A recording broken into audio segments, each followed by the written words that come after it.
Hi, I'm Jeff Morgan with Northwest Fly Fishing Outfitters. Today we're going to be tying a British wet fly classic, the Alexandra. So let's get started. So the next fly we're going to do is a fly that's about 150 years old. It's called an Alexandra. It's a British wet fly.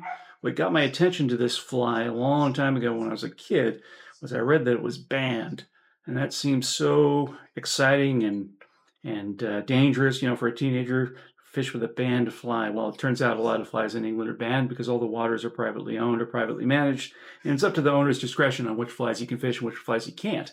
But nonetheless, it got me fishing this fly, and I'm glad I did because it's turned out to be my best fall brook trout fly that I fished.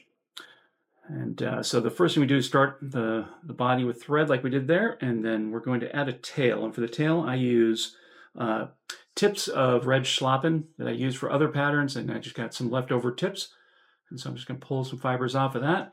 I just want a little touch of red there at the end.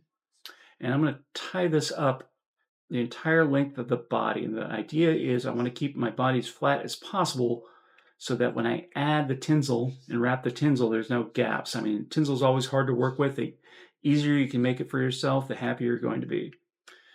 Now, for the body, I'm going to use mylar tinsel.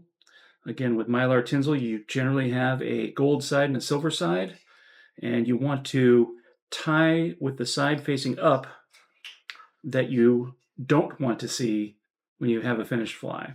So we're going to tie this with the gold side facing up. So when I wrap it, I end up seeing the silver. I'm just going to tie that down the length of the body. Try to keep my wraps as even as possible. That's going to help the body stay flat when I wrap the tinsel up. And bring my thread back to the front. And now we're going to wrap it.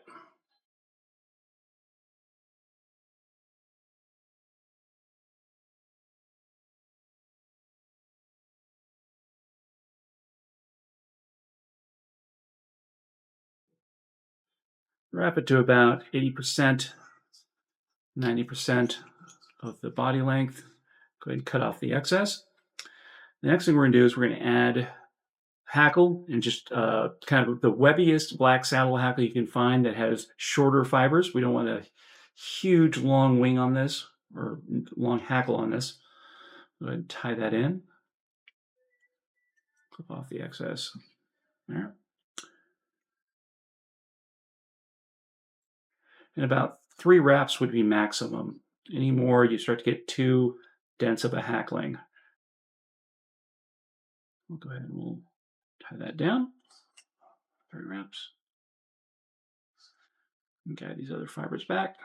There we go. The key to this fly is its red cheeks, and the red cheek comes from red goose biot. We're going to take 1 on each side. What I like to do is take these biots. They have a concave and convex side.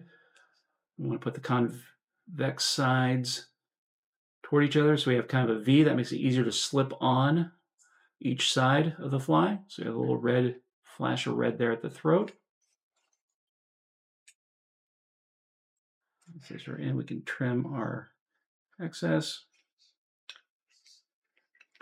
And the last step is peacock sword, magical tying material. We use them on zug bugs here in the Northwest, but is widely used in a variety of applications. So we're going to go ahead and pull some of this off here, and we'll just cut a chunk out of this over here.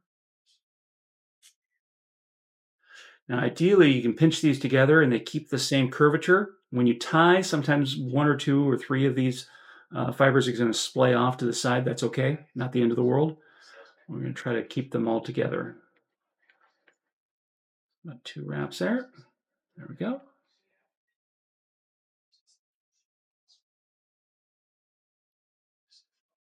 There we go. And we'll just build our head. This is a fly that I always finish with a little head cement or super glue or something shiny to give it a little bit of a pop at the end. Most classic wet flies have a glossy head to them, so. Oh, there we go. And there we go. That is an Alexandra.